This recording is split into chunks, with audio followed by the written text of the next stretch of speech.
मैं कोई कहानी वैसे ही नहीं सुना रहा हूं, उसमें कोई ना कोई, हाँ, अनगिनत खम्मे का। जब मूर्ति का वहां का मंदिर बना, उनके मंदिर के आज तक कोई खम्मे नहीं गिन पाया, मैं भी नहीं गिन पाया। श्रीफल रख करके खम्मे गिने, श्रीफल रख करके। द्वारा गिनोगे तो या तो एक दो खम्मे ज्यादा आएंगे या कम आएंगे। 3-3 4-4 बार गिने, पॉइंट लगा के गिने, नंबर डाल के, लेकिन आज तक कोई खम्मे सही इस ढंग से उस मंदिर को बनाया गया। हमारे महाराज पुजवर धर्म सागर महाराज जी हुए, उन्होंने नरियल रखवाए, बोले कैसे नहीं गिनेंगे, मैं गिनूंगा। इतनी गिनती नहीं आती क्या? 3 बार उन्होंने गिने, 3 बार संख्या लगाई। और मुझे तो थोड़ा सा अपनी बुद्धि पर थोड़ा, अरे मैं ज्ञापन करेंगे, मैं थक गया, मैं बैठ गया। पर मैंने 2-3 बार गिना। मैंने कि भैया, बनाने वाले की मेहनत बेकार मत करो। उसने बनाई इस ढंग से है कि कोई इसके खम्मे, तो अपन क्यों उसकी भावना को चुनौती दे रहे हैं? अनगिनत खम्मे, कोई नहीं गिन सका। तुम्हें भी जाना होता, एक आध बार सिर से पहाड़ फोड़ा ना। इंजीनियरों को लगाया, मैंने कहा आप लोग लगो, लेकिन इंजीनियर भी फेल हो गया। ऐसा मंदिर अनगिनत खम्मों का बना। और किस कंजूस ने बनाया मालूम आपको? इतना कंजूस, एक बार उनके जो सेठ जी थे, वो घी का व्यापार था, और उन्होंने शिल्पी को बुलाया। शिल्पी, एक छोटा सा झोपड़ा था उनका, चैत्यालय था, तो उन्होंने कहा नहीं, बड़ा मंदिर बनना चाहिए। तो जब शिल्पी आया, उस समय सेठ जी घी में एक मक्खी गिर गई थी, तो झरिया से निकालकर पंखों का घी निकाल रहे थे यूं करके। वो चम्मच होते ना, चम्मच से झरिया, तो यूं निकाल रहे थे।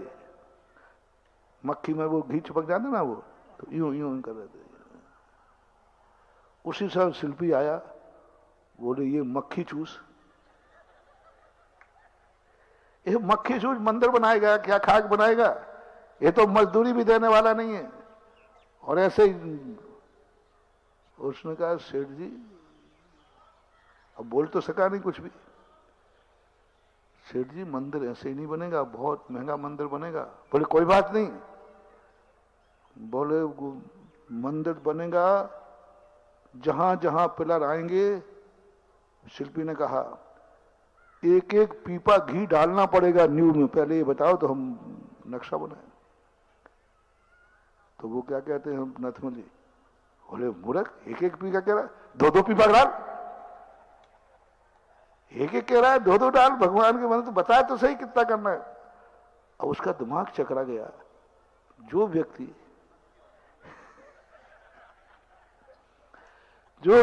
मक्खी के पंखों का घी निकाल रहा है, वो 2-2 पीपा कैसे डालेगा? उन्होंने कहा, सेठ जी ऐसी बात है नहीं, कहीं सही में होगा यदि मेरे से बनाना है। बोले इसलिए तो तुझे बुलाया, तू प्रसिद्ध है। बोले साहब वो डलेगा। गड्ढे खोदना शुरू हुए, और सेठ जी ने सब गड्ढों में 2-2 पीपा रखवा दिए, और सब खोल के व्यक्ति खड़े कर दिए। शिल्पी ने, साहब मैं मंत्र बोलूंगा, पीपा डालना है। बोले हाँ तैयार है। अब वो पागल हो गया मिस्त्री कि आखिर इनकी ये बनियों की गहराई कैसे नापू। इधर देखो तो मक्खी के पंखों में से बूंद बूंद निकाल रहा है, इधर 2-2 पीपा डालने को तैयार है। मिस्त्री आकर के सेठ के पैरों में गिर गया। सेठ जी, रहस्य क्या है ये बता दो। मक्खी में से, पंखों में से घी निकाल रहे हो, और यहां तुम 2-2 पीपा रख रहे हो, क्या बात है? बोले भाटा बुद्धि है ना, पत्थर, जड़ बुद्धि, तुम्हें समझ में नहीं आएगा हम बनियों का रहस्य। कर्म के क्षेत्र की बात आए तो हम एक एक बूंद को इकट्ठा करते हैं, और धर्म के क्षेत्र की बात आए तो भंडारे खोल देते हैं। हम बनिया लोग एक आने की पाई मिलाने के लिए 4 आने का दीपक खर्च कर देते हैं, लेकिन जब तक एक आना की पाई नहीं मिलेगी, पाई कितने की है? 1 आने की, और घी कितने का चल रहा है? 4 आने का। पैरों पे गिर पे बोले साहब घी मत डालो, ऐसी ऐसी बात थी, ऐसे ऐसा हमने कहा, आपकी परीक्षा। ऐसा कंजूस मुझे एक बहोरी बंद में चाहिए, मक्खी चूस, ऐसा मक्खी चूस। एक दाता राजा ऐसा। क्या सुनो कहानी, फाल्गुन श्री तीज का चमत्कार। फाल्गुन श्री तीज का चमत्कार की स्थिति देखो क्या बनती है, कैसे परिणाम होते। और पूरा मंदिर बना अनगिनत। ये बात मैंने भी एक बार प्रैक्टिकल हुई, मेरी जिंदगी में भी घटित हुआ। एक सज्जन थे, मैं छत पे खड़ा था, ठंड का समय था, नीचे सब्जी मंडी थी। एक सेठ जी आधा किलो टमाटर के लिए 3-4 ठेलों पे जा रहे थे, भाव पूछते वगैरह नहीं। 5 पैसे के लिए वो सेठ जी 5-6 ठेलों में गए, घूमे। तो मैंने कही देखे इससे कितना कंजूस है बेचारे, वो ठंड में ठुठर रहे हैं, वहां से टमाटर तोड़ के लाते हैं 5 पैसे के लिए। कितना कैसी दुनिया है। और टमाटर जब तुलते हैं तब कैसे तुलते हैं, पूरा सही तराजू है, फिर भी तुम लोग क्या, अरे एक और डाल। अब वो कहता है सेठ जी पहले देख लो, अरे डाल। सेठ जी ऐसे ही हम तुम्हारी दुकान पे चांदी खरीदे आएंगे, जैसे सब्जी तुलती है ऐसे ही चांदी तोल दो। अरे यहां तो गुंची रखते हो, गुंची। लेकिन बेचारा किसान था। उसी दिन पंचकलंकी खुशी की कार्यक्रम की बोलियां लग रही थी।